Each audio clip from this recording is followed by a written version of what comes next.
Joyce Woodworth. Welcome to the Spirit of Winona. I'm standing in front of one of two buildings that currently make up the Winona Middle School. However, not for long. It happens to be not only the last week for this school, but also the last year for this school as well. For 85 years, these buildings have served Winona's children. But when the next school year begins, Winona's middle school students will be heading for a new building. This will be our last chance to see this school in session. Let's go in and see what is soon to be another piece of our past. The two buildings sit on Broadway between Winona and Johnson Streets. The East Building, which was originally the high school, was built in 1915, put up when horse and buggies were the primary mode of transportation on Broadway. Today it is the busiest street in town, and at 3 p.m. when school lets out, the traffic looks like a freeway.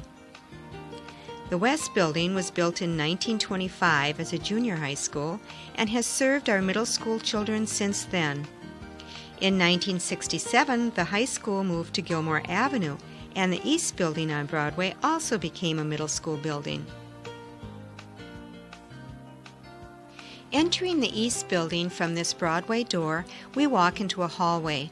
The ramp leads to the gym areas, and the halls on the right and left lead to administrative offices and classrooms. Upstairs from here, the hall leads to only classrooms. Between classes, the locker-lined hall waits quietly. But the bell soon turns on the activity, and once again the students are off to another class. The two buildings contain 48 classrooms with 65 teachers and 1,000 students, generating a lot of activity.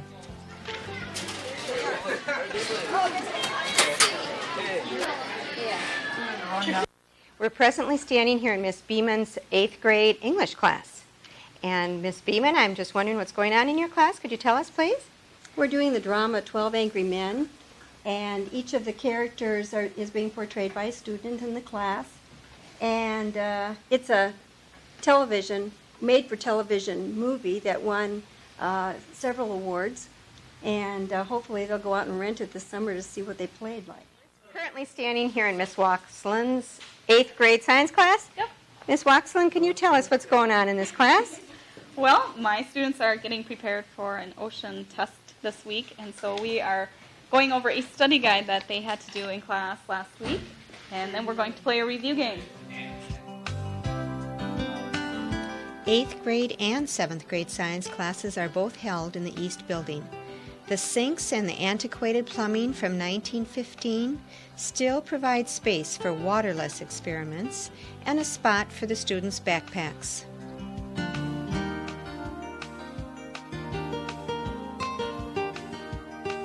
Heading back through the hall to the gymnasium, we happen to run into Ben Johnson, the current assistant principal, who tells us a little story about the well-worn carpeting under our feet. Well, I happen to know I was here when that carpet was put in 1967, so there are things here in this building that has been here that long. We turn from the long hall, go up some steps, and enter the big gymnasium, which stands behind the auditorium. This gym has been the site of many heartwarming as well as heartbreaking high school and middle school basketball games and wrestling matches, not to mention sock hops and dancing with the DJs on fun nights.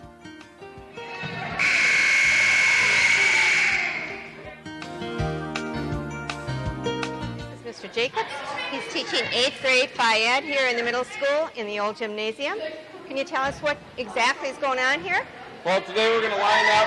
We're going to split into 3 teams. We're going to play indoor ultimate arena frisbee. We were playing outdoor frisbee outside, but being the weather isn't permitting today, we're going to continue our game inside.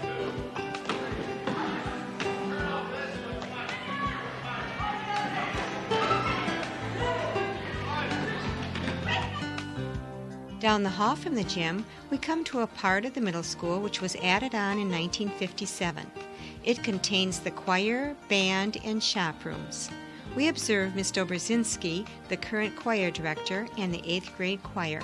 And can you tell us what we're going to be doing this afternoon, what we're going to listen to? We're going to do just a real quick snippet of Phantom of the Opera, which was one of their selections that they did for the choir concert that we just finished, and they're also going to be doing this for the 8th grade recognition program next Tuesday.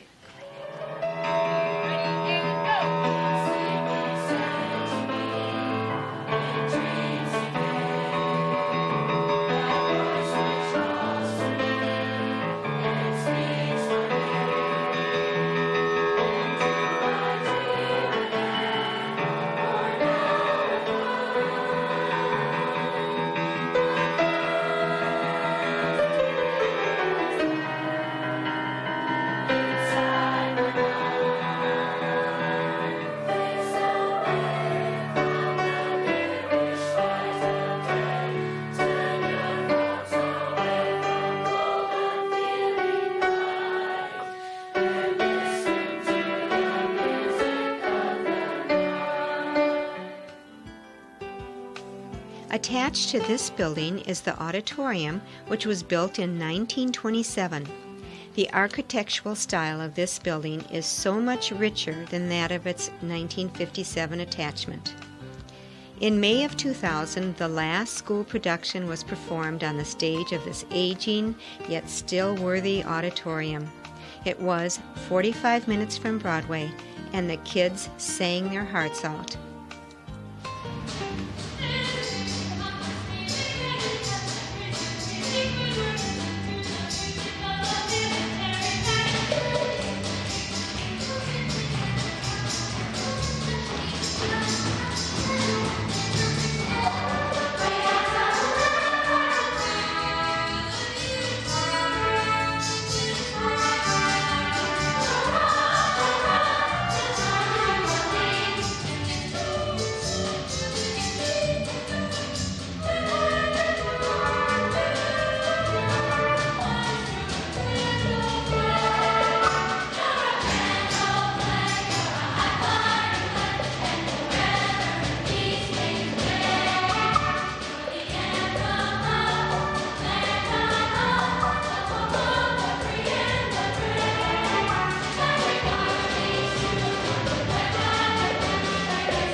After leaving the gym and auditorium areas, we walked down some steps into the sun-filled and spotless cafeteria and out the south door to other classrooms. Judy Lee, the 8th grade health teacher, tells us what is happening in her class. Today, we just got done playing a game of Jeopardy last Friday. We're having a test tomorrow, and our subject is HIV/AIDS. Kind of a somber subject, but something that everybody has to know about and learn about so that we aren't one of the victims. And today we're talking about the AIDS quote. Excellent. That was in St. Mary's, 1985. Oh, yes, Was the quote. displayed in I asked what the students learned in health this year. In this unit, we learned about AIDS, like Mrs. Lee said, and we've also been learning about STDs and things of that nature. It shows you what it's like to be drunk and how your perception is screwed up, like of walking. We learned about nutrition and how to eat right. Okay. This is Mr. Smith, and he teaches 8th grade geography at the middle school. Can you just tell us what's going on in your classroom, Mr. You Smith? bet. We are just finishing our unit on South Asia, and we are concluding with our feature film of Gandhi. And we're going to show the kids all of the work that Gandhi did. We've been studying South Asia now for about a month, and we're going to show the kids through the award-winning film on Gandhi. We're going to show them the life and all of the strategies that Gandhi did when he took down the British government in India. Could I just ask maybe one student, what was the most important thing that you learned from Gandhi's teaching? You don't have to be violent to get like your point across. Despite the crowded conditions of Mr. Smith's class, I couldn't help but be impressed with the attitudes of his students and him. You guys are what makes the school. The kids are what makes the school. Yep. And that's the Yes. bottom line. So you That is guys, what you're, makes the school. you're the ones doing the work. So teach to be a teacher when you got good kids. Leaving the East Building, I glanced back at the infamous smokestack which began in 1997 to crumble and drop bricks onto the cafeteria below. Luckily, no one was hurt, but the incident encouraged the state to eliminate the possibility of a renovation for the old school. Before crossing to the West Building, which houses most of Winona's 6th grade students, I see the rain has stopped and Mr. Jacobs is conducting his gym class on the street between the buildings. It's an innovative form of relay racing with a toilet bowl used as the vehicle. We enter the hall of the West Building in a silent moment, but like its partner across the street, the bustle of children soon bring it to life. We enter a room at the west end of the building, which in my school days was called the home ec room. However, I find out from Miss Coolis, who is conducting a 6th grade work with children class, that this is no longer the proper term. FACS, we call it today's Family and Consumer Science. Okay. One of our projects that we are working on is a grad standard package where we have learned a lot about how to take care of children and how to be creative with them. Make a bag, and at home we had to get 5 items that kids would like and put them in our bags, and we had to make a puppet in class that either had to be a character from a movie they watch or from a book. And then at home we had to make our own puppet at home too. Mm-hmm. From the first floor, we walk up the well-worn terrazzo steps to Mrs. Christensen's 6th grade reading class. Okay, ready? They're going to get a little bit harder. Spear, S-P-E-A-R. This is extra. We have something extra. Nancy, you got it. Spare. This is Mr. Spencer, and he is the current teacher of 8th grade students? 8th graders. All art students. Can you tell us what's going on in your classroom? All right, this is an artworks class. This is 8th grade. It's an elective class. These kids work on individual projects as well as things that are larger for the school as a community or the community as a community. They're working on some posters for the evening of graduation at the high school. And we're going to do banners. They're paired up in partners. They're going to do a banner that will go up in the gym space, corridor area leading to, or in the concourse that will be following the ceremony. So we're basically paired up. They're 3 feet wide, 6 feet long. We're drawing in chalk, so maybe the drawings won't show up, but they're basically beginning the drawings, and eventually we'll convert them into a line drawing and eventually paint them. Can you tell us what your plan is? We're going to draw 2,000 up there. Okay. And then down here we're going to put windhawks. Then right up. And then Windhawk on there. yeah, and put a windhawk in the middle. Great. Can you show us the windhawk that you have sketched there? Probably something like this, except not with that big of a beak.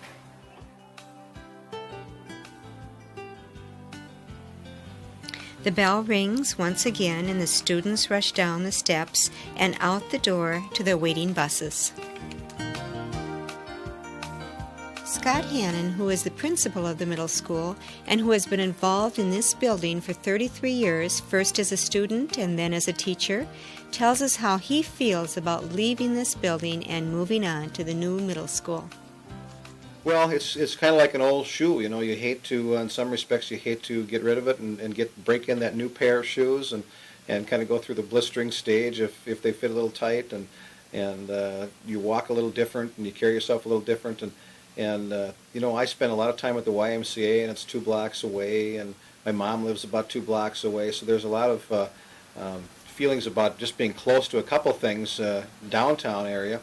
I can recall when my dad taught here a long time ago of coming over here to see him and riding my bike 5 blocks to get here from my home, and just I think all the memories from high school that took place here and in the auditorium and then in the gyms playing basketball and the programs we had, the music things in the auditorium and the pep rallies, and those are fun things. And then going through coming back as a teacher in the early 70s, having so many kids here. We had a time when we had 1,500 or 1,600 kids here, and we had portables, portable classrooms out between the buildings and some other green space we had here. And we had kids wall to wall. We didn't have a place for them all to sit down in the lunchroom, and I can recall them backs against the wall, sitting down on the floor, eating their lunch. I'm going, whoa, this is something. But we got through it, and I think kids learned, had a good experience here despite all that. And probably been hardest on the teachers that worked here over the years to put up with running between the buildings when it was raining and snowing, and never having clocks that were synchronized in either building. And just the other day we had another fire drill in the west building, and we're not even connected to them, so none of us knew about it over here. And this is the second time this year that it happened. And those kinds of memories are, in a way, there's some little pain involved, but they're kind of neat things that have happened here that are really special to this school and the things that go on here. Winona has watched this youthful activity on Broadway for 85 years. No member of the community can pass these buildings without conjuring up some nostalgic feeling for the old public school. Ben Johnson, who retires as assistant principal of the middle school, sums up his personal feeling as he observes the students on the last day for these buildings as a school. An interesting and enjoyable run, but all good things have to come to an end, and I leave with no regrets, and it's been a wonderful experience. This has been a moving experience, to say the least. Thank you for joining us here at the Winona Middle School. I'm Joyce Woodworth. Till next time, enjoy the Spirit of Winona.